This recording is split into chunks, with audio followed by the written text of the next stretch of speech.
What's a bizarre historical event you can't believe actually took place?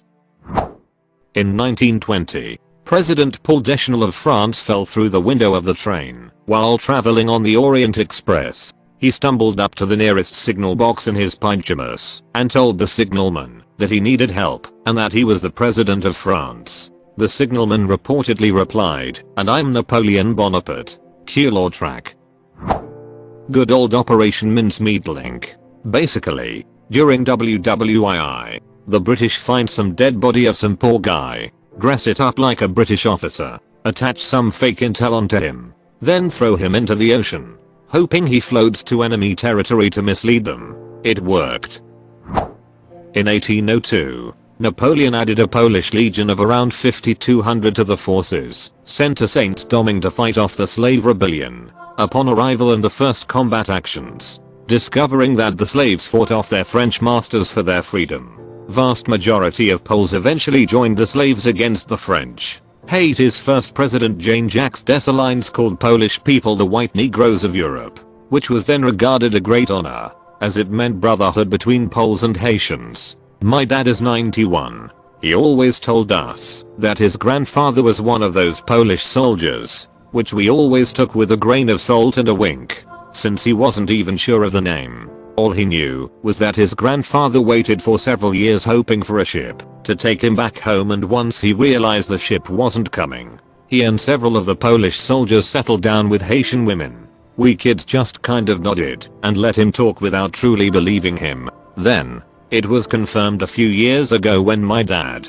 a couple of cousins, and I took an ancestry.com test which put dad at 20% Eastern Europe, Russia with connections in Poland, Hungary, Slovakia, Romania. Mine gave me 8% of the same with similar numbers for my cousins. Really cool to know that the family story is actually true and based on history. Then, it was confirmed a few years ago when my dad, a couple of cousins, and I took an ancestry.com test which put dad at 20% Eastern Europe, Russia with connections in Poland, Hungary, Slovakia, Romania. Mine gave me 8% of the same with similar numbers for my cousins. Really cool to know that the family story is actually true and based on history.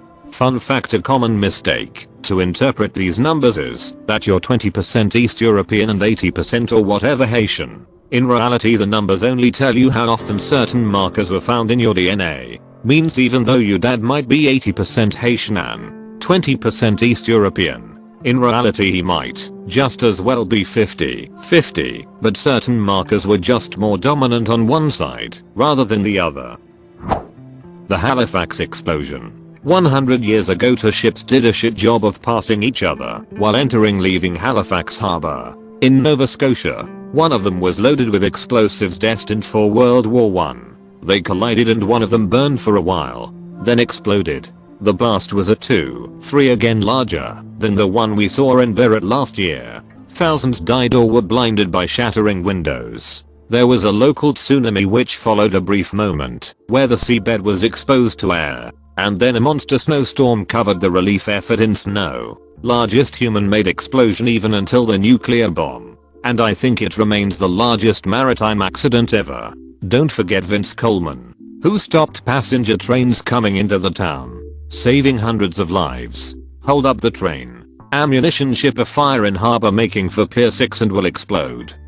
Guess this will be my last message. Goodbye, boys. And the French officers who started grabbing children from people who were on the Dartmouth side of the harbor so they would follow them and get away from the explosion.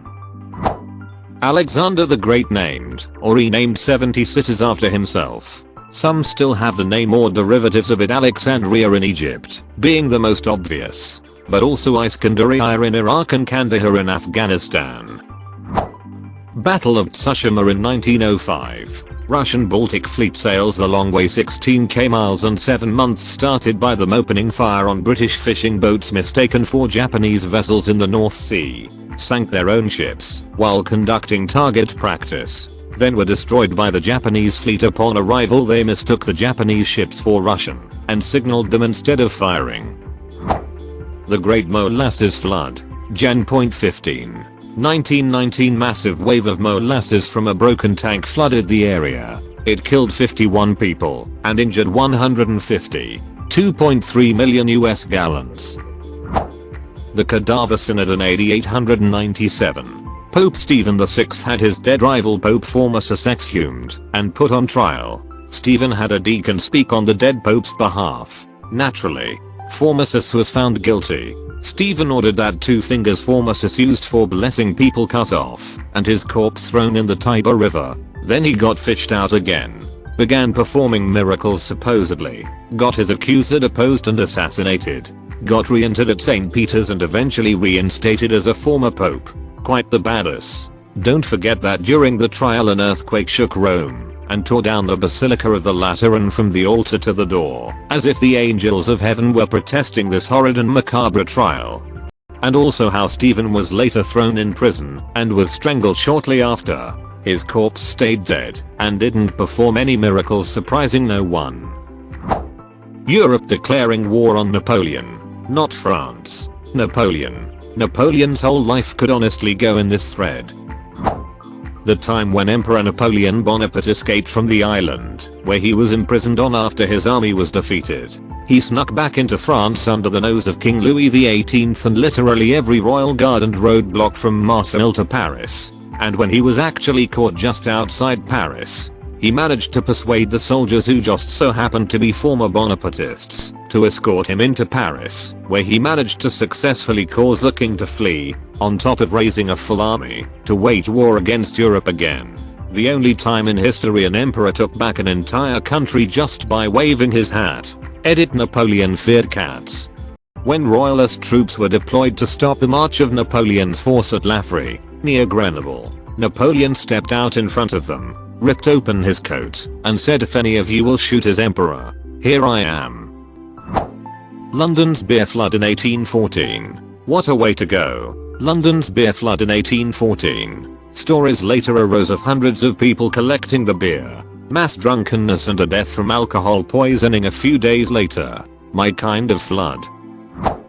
Hannibal marching elephants over the Alps to attack Italy, and the fact that he left Spain to do this just before Roman forces arrived to take him on. And then Rome was just like meh and continued south when they figured out where he was going. They didn't care because they thought there was no way he could do anything. Polybius's account of Hannibal is fantastic, especially if you read what he says about the First Punic War and the Carthaginian Civil War as a context. The petty hatred between Rome and Carthage was insane, and had been going on for an insanely long time. Makes the 100 Years' War look like nothing. During the siege of Tenochtitlan, the Conquistadors built a trebuchet. However, the Conquistadors, being an exploratory expedition, had not brought any military engineers with them, so they winged it. Surprisingly, they did build a trebuchet, which fired exactly one shot, directly outwards, which promptly came down and smashed the trebuchet. This event is chronicled in both the journals of the Conquistadors present as well as the Aztec records. That is some Looney Tune shits. The astronomer Tycho Brahe had a pet moose that he used to get drunk with. One time he brought it to a dinner party at a friend's house, but sadly the moose did not survive the night. Once again the poor moose got drunk on beer and died from a nasty fall down a set of stairs. Tycho Brahe also lost his nose in a duel, so he wore a prosthetic nose made out of metal. Some sources say brass, others say it was a gold-silver alloy. He was also employing a small court jester named Jep that he believed to be clairvoyant. Christmas truce of 1914. Perhaps it is not so bizarre and it's just some part of human nature, but it is really amazing for me. Simultaneously the most pure, sad, happy, and tragic moment in history I've heard of.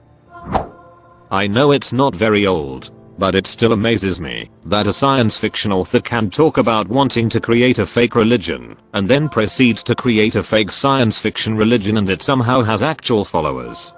Lost a friend to that bullshit. I knew her parents were part of the church, but she never talked about it. Then one day she posts an FB moving to LA in 2 days. Don't call.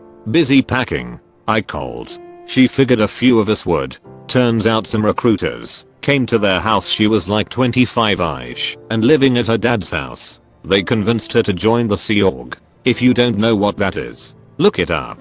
When her mom found out that's what she had signed on for, she was scared. Even though she was Scientologist too. Anyway, my friend says they are going to pay off all her debt and she would have room and board. So she gave away all her belongings including her dog moved. She shut off every form of communication. Her boyfriend, not Scientologist, was there when the recruiters came. He said they scared him, like eerily calm, like the men with blue hands in Firefly. My friend called me 6 months later. We kept in touch on and off. Though I went 2 years without hearing from her. Supposedly she was on a cruise ship the entire time. It's been another 2 years now that I haven't heard from her. I Google her name from time to time just to make sure there isn't an obituary for her. My main purpose of trying to stay in touch was in case she ever needed to get out. At least she would know one person on the outside that could maybe help. Hope she's okay. The Sea Org calls their ship a cruise ship, but it's basically a slave labor camp on the ocean. Shit's tucked up.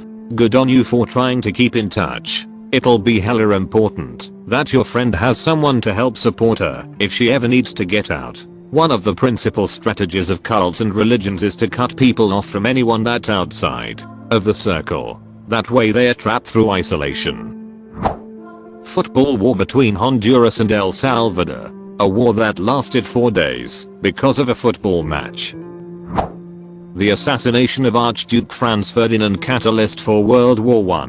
Conspirators throw bombs at motorcade which miss but injure others. An hour later, Ferdinand was going to visit the injured at a hospital and his driver made a wrong turn and stalled the engine right in front of a deli. A deli one of the conspirators had gone to eat and lay low. He came out and shot the Archduke and his wife, sparking an international crisis and World War I.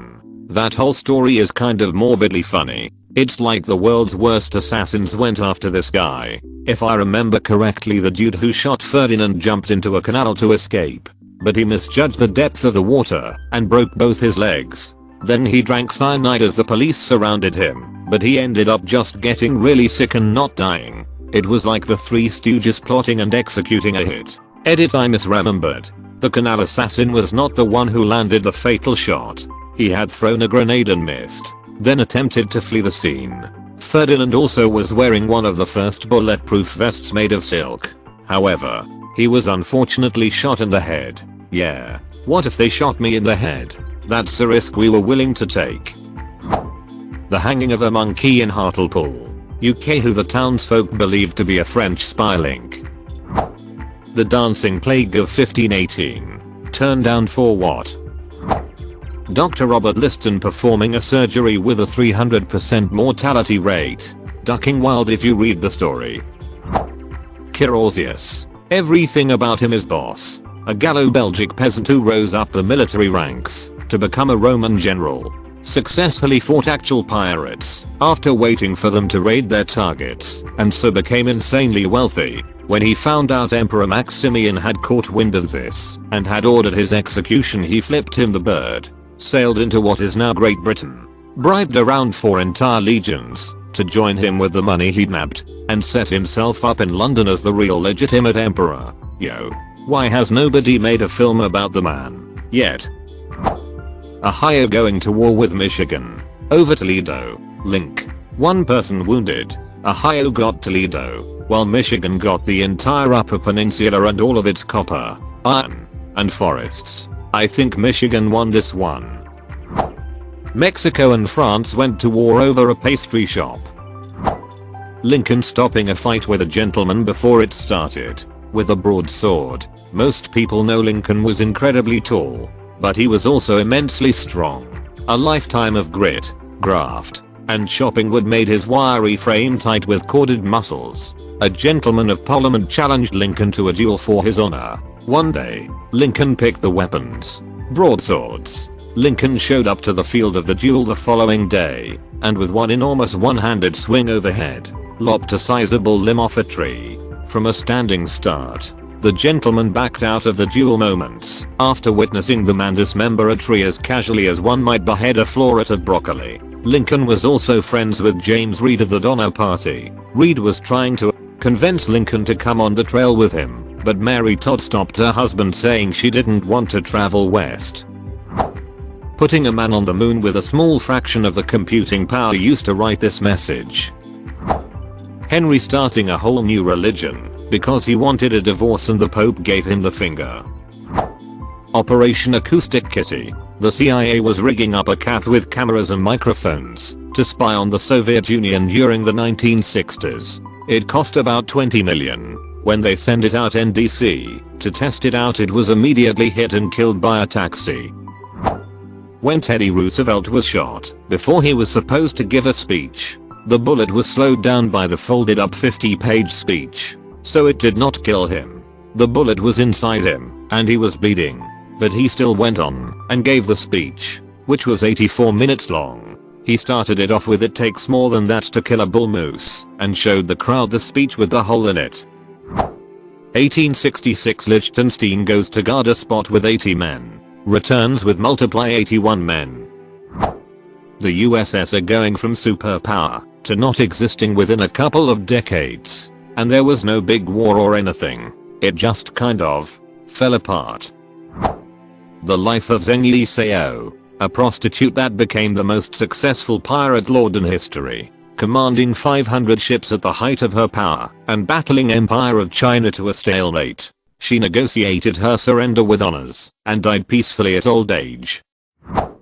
Austro-Hungarian army started shooting at itself while fighting Ottomans. The German-speaking troops apparently yelled halt when they encountered the Slavic troops of the same army, which then the Slavic troops who spoke shit German, if any, mistook for Arab and started shooting. I believe the Slavic troop was also severely drunk at that point. Actually, I can totally see this happening.